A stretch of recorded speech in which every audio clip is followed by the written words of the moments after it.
Hello everyone and welcome back to the Craig and Dave channel with me, David Moore.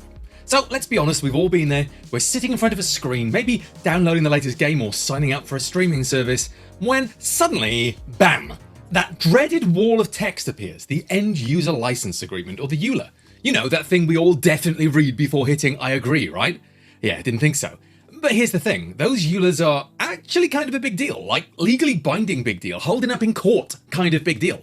So today we're going to dive into the wonderful world of EULAs, why they're so mind-numbingly long, and whether they're actually enforceable, and what it really means when you click that little box. First off, what even is a EULA? Well, it's basically a legal contract between you and the software company. Think of it as the terms and conditions for using the software, but with extra legal oomph. It spells out what you can and can't do with the software, like copying it, sharing it with your mates, or reverse engineering it to create your own version, which, by the way, is usually a big no-no. Brian, have you been doing find and replace on Adobe Photoshop again? Why is Brian's Photoshop in the App Store?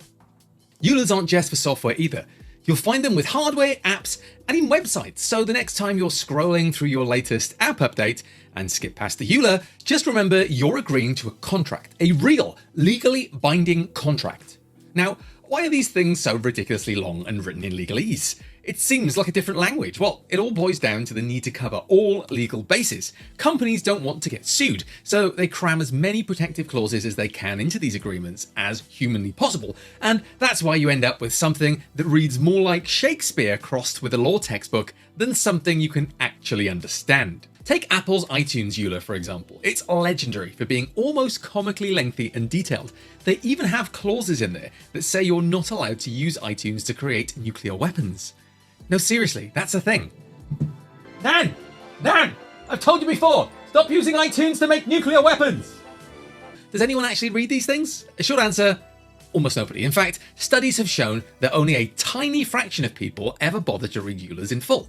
And honestly, who can blame them? But here's the kicker. Just because most people don't read them doesn't mean they aren't legally binding.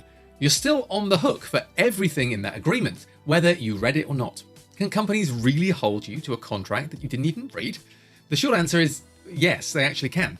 In the UK, EULAs are generally enforceable. But here's where it gets interesting. Let's talk about a recent case involving Disney. Yes, the House of Mouse. Turns out Disney is arguing that a man can't sue them over the death of his wife at Disney World because he signed up for a free trial of Disney Plus and agreed to their terms of use. Jeffrey Piccolo filed a wrongful death lawsuit against Disney and a restaurant in Disney World after his wife tragically died from an allergic reaction. Now, you'd think this would be a straightforward case, right? Well, wrong. Disney argues that because Mr. Piccolo agreed to the Disney Plus terms of use when he signed up for a free trial in 2019, he's bound by those terms, which apparently include a clause saying that any disputes must be settled out of court through arbitration. Arbitration, by the way, is a process where disputes are resolved by a neutral third party, not a judge. It's usually quicker and cheaper than going to court, and, conveniently for companies, keeps things out of the public eye. This brings up a pretty important question. What does it mean if companies can exempt you from legal options just by signing up for a service? Well, it means by clicking I agree, you could be giving up your right to take them to court.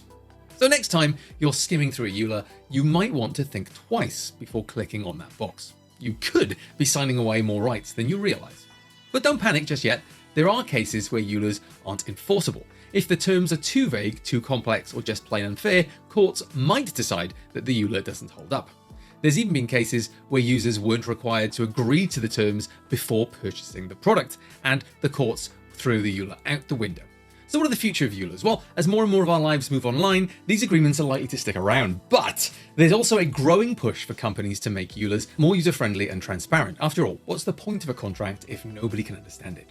To summarize, EULAs, or end-user license agreements, are legally binding contracts that outline what users can and can't do with software, often written in complex legal language to protect companies. Despite most people not reading them, EULAs are generally enforceable, as seen in cases like Disney's attempt to enforce arbitration over a wrongful death lawsuit based on Disney Plus terms. While EULAs can exempt users from certain legal actions, they aren't always enforceable if the terms are too vague, unfair, or not agreed to before purchase. The future of EULAs might see a push for more transparency and user-friendly agreements as debates continue over the fairness and reach of these contracts. And there you have it, EULAs, the contracts we all ignore, but probably shouldn't. So next time you're tempted to breeze through one, remember, you might be agreeing to more than just a software update. Who knows? You could be signing up to help build the Death Star. But, I mean, seriously, if you found this video helpful or at least mildly entertaining, hit that subscribe button and give us the thumbs up. And don't worry, our terms and conditions are much, much shorter.